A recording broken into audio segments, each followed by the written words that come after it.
আজকে নিয়ে এসেছি কাঁকরোল আর আলু দিয়ে দারুণ স্বাদের একটি নিরামিষ রেসিপি। কাঁকরোল তো আপনারা অনেকভাবেই রান্না করে খেয়েছেন, তবে এইভাবে একবার রান্না করে দেখুন আমার মতো করে। আশা করছি রেসিপিটি আপনাদের ভালো লাগবে। নিরামিষ এই কাঁকরোল আলু রেসিপিটা বানানোর জন্য দুটো কাঁকরোল নিয়েছি আর একটা মিডিয়াম সাইজের আলু নিয়েছি। প্রথমে কাঁকরোল দুটো কেটে নিচ্ছি। প্রথমে দু সাইড থেকে কেটে একটু বাদ দিয়ে তারপর মাঝখানে ভাগ করে নিয়ে 3 টুকরো করে নিচ্ছি। এইভাবে লম্বালম্বি করে কেটে নিচ্ছি। আলুটাও আমি ঠিক একইভাবে কেটে নেব। সবজি যদি এক মাপের থাকে দেখতেও ভালো লাগে, তাই আলু আমি এইভাবে লম্বা করেই কেটে নিচ্ছি খোসাটা ছাড়িয়ে। আমি এখানে আমার পরিমাণ মতো কাঁকরোল আর আলুটা নিয়েছি, আপনারা আপনাদের পরিমাণ মতো কাঁকরোল আর আলু নিতে পারেন। এবার কাঁকরোল আলু ভালো করে ধুয়ে নিতে হবে। ধুয়ে নেওয়ার পর এবার দিয়ে দিচ্ছি এর মধ্যে ছোটো হাফ চামচ লবণ, দিয়ে দিচ্ছি ছোটো হাফ চামচ হলুদ, সামান্য লঙ্কার গুঁড়ো দিয়ে দিচ্ছি,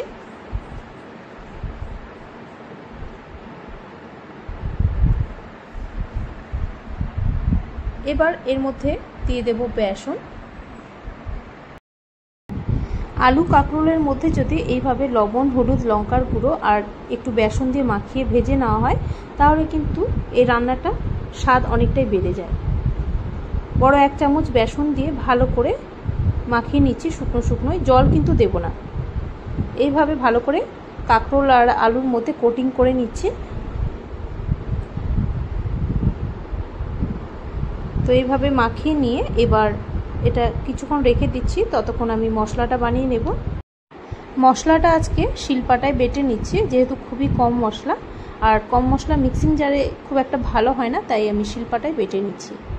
দিয়ে দিলাম 2 চামচ হলুদ সর্ষে, 4টে কাঁচা লঙ্কা, দিয়ে দিচ্ছি ছোটো 1 টুকরো আদা। আদাটা কিন্তু খুবই সামান্য দিতে হবে, কারণ সবজির পরিমাণটা খুবই কম, তাই আমি ছোটো 1 টুকরো আদা দিয়ে দিলাম।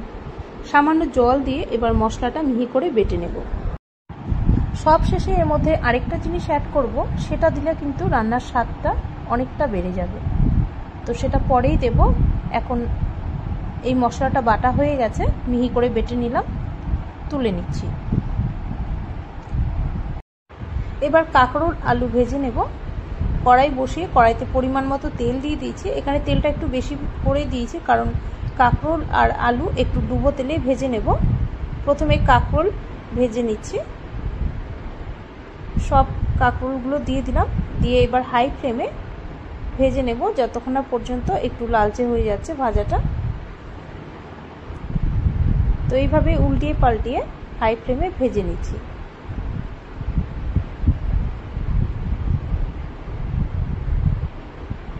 এখন দেখুন কাঁকরোলগুলো ভাজা হয়ে গেছে। এইভাবে একটু লালচে করে ভেজে কাঁকরোলগুলো তুলে নিতে হবে। তো সব দিকেই দেখুন সুন্দরভাবে ভাজা হয়ে গেছে, তুলে নিচ্ছি। এখন এই তেলের মধ্যে আলুটাও ভেজে নেব। এবার আলুটা দিয়ে দিচ্ছি। আলুটাও আমি হাই ফ্লেমে ভেজে নেব প্রায় 2 থেকে 3 মিনিট, বা যতক্ষণ না পর্যন্ত ভালো মতো ভাজা হয়ে যাচ্ছে। একটু পরপর কিন্তু নাড়াচাড়া করে নিতে হবে, যেহেতু গ্যাসের ফ্লেমটা এই সময় হাইতেই আছে। এইভাবে যদি কাঁকরোল আলু একটু ডুবো তেলে ভেজে নেওয়া হয় তাহলে এই রান্নার স্বাদটা কিন্তু অনেকটাই বেড়ে যায়। আলুটাও লালচে করে ভেজে তুলে নিলাম। এবার অনেকটাই তেল আছে, তাই একটু তেল কমিয়ে নিচ্ছি। এতটা তেলে রান্নাটা করব না, প্রায় 3 থেকে 4 চামচ তেল কমিয়ে নিচ্ছি। এবার কড়াইটা একটু পরিষ্কার করে নিয়ে এর মধ্যে ছোটো হাফ চামচ কালো জিরে, একটা শুকনো লঙ্কা ফোড়ন দিয়ে দিলাম। ফোড়নটা একটু ভাজা হলে এর মধ্যে একটা ছোটো সাইজের টমেটো দিয়ে দিচ্ছি। টমেটোটাও একটু তেলের মধ্যে প্রথমে ভাজা ভাজা করে নেব। সামান্য লবণ দিয়ে দিলাম, এতে টমেটোটা খুব তাড়াতাড়ি সফট হয়ে যাবে। তো এইভাবে একটু নাড়াচাড়া করতে করতে টমেটোটা দেখুন অনেকটাই কিন্তু সফট হয়ে গেছে আর একটু গলেও গেছে। এবার যে মশলার পেস্টটা বানিয়ে রেখেছিলাম সেটা এর মধ্যে দিয়ে একটু কষিয়ে নিতে হবে। বাটিটা ধুয়ে একটু জলও দিয়ে দিলাম, দিয়ে মশলাটা একটু কষিয়ে নিচ্ছি। 2 মিনিট একটু মশলাটা কষিয়ে নেব। মশলাটা কষাতে কষাতেই এর মধ্যে এবার স্বাদ মতো লবণ দিয়ে দিলাম, ছোট হাফ চামচ হলুদ, সামান্য লঙ্কার গুঁড়ো দিয়ে দিলাম।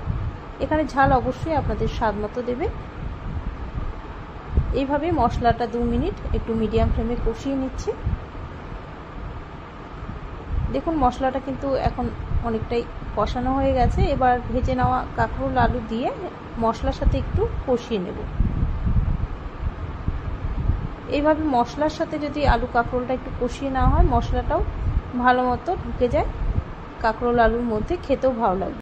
প্রথম দিকেই কাঁকরোল আলু ভালো করে ভাজা ছিল, তাই রান্নাটা হতে কিন্তু খুব একটা বেশি সময় লাগবে না। মশলার সাথে কাঁকরোল আলু একটু কষিয়ে নিয়ে এবার প্রায় হাফ গ্লাস গরম জল দিয়ে দিলাম।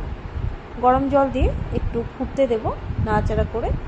ফুটে গেলে গ্যাসের ফ্লেমটা লো টু মিডিয়ামে রেখে প্রায় 3 থেকে 4 মিনিট রান্না করে নেব। আর ওই যে বলেছিলাম একটা মশলা সবশেষে দেব, সেই মশলাটাই এখন তৈরি করে নেব। তো এখানে দিয়ে দিলাম ছোট 1 চামচ রাঁধুনি। সব শেষে যদি একটু রাঁধুনি এইভাবে শুকনো ভেজে নিয়ে তারপর বেটে দেওয়া যায়, তাহলে রান্নার স্বাদ আর গন্ধ দুটোই কিন্তু ভালো আসে। তো শুকনো কয়েক সেকেন্ড একটু ভেজে নিয়ে এবার শিলপাটায় বেটে নিলাম সামান্য জল দিয়ে। এদিকে প্রায় 4 মিনিট হয়ে গেছে, ঢাকনাটা সরিয়ে দেখে নিচ্ছি। কাঁকরোল আলু তো ভাজাই ছিল, তো দেখে নিচ্ছি। দেখুন ভালো মতো আলুও সেদ্ধ হয়ে গেছে, কাঁকরোলও কিন্তু সেদ্ধ হয়ে গেছে। এবার এই রাঁধুনি বাটা দিয়ে প্রায় 1.5 থেকে 2 মিনিট আর একটু রান্না করে নেব। সামান্য বাটিতে একটু জলও দিয়ে দিলাম, আর সামান্য চিনি দিলাম, যেহেতু নিরামিষ রান্না। খুবই সামান্য পরিমাণে চিনি দিয়ে নাড়াচাড়া করে এটাকে প্রায় 1.5 থেকে 2 মিনিট একটু ফুটতে দেব। তো প্রায় 2 মিনিট এটা রান্না করে নিলাম। এখন গ্যাস অফ করে দেব। তো আমাদের এই দুর্দান্ত স্বাদের কাঁকরোল আলুর রেসিপি কিন্তু একদম তৈরি। নিরামিষের দিনে কাঁকরোল এইভাবে বানিয়ে দেখতে পারেন। আপনারা তো কাঁকরোল অনেকভাবেই রান্না করেন, তবে এইভাবে আমার মতো করে একবার রান্না করে দেখুন। আশা করছি রেসিপিটি আপনাদের ভালো লাগবে। আর যদি বাড়িতে বানান তাহলে অবশ্যই কমেন্টে জানাতে ভুলবেন না আপনাদের রেসিপি কেমন লাগলো। যদি আজকের রেসিপি ভালো লেগে থাকে তাহলে অবশ্যই একটা লাইক তো করেই দিতে পারেন, সাথে শেয়ারও করে দেবেন। আর এরকম নতুন নতুন রেসিপি পেতে অবশ্যই চ্যানেলটিকে সাবস্ক্রাইব করে রাখবেন। তাহলে আজ এই পর্যন্তই। আপনাদের সাথে আবারও দেখা হচ্ছে নেক্সট একটা ভিডিওতে।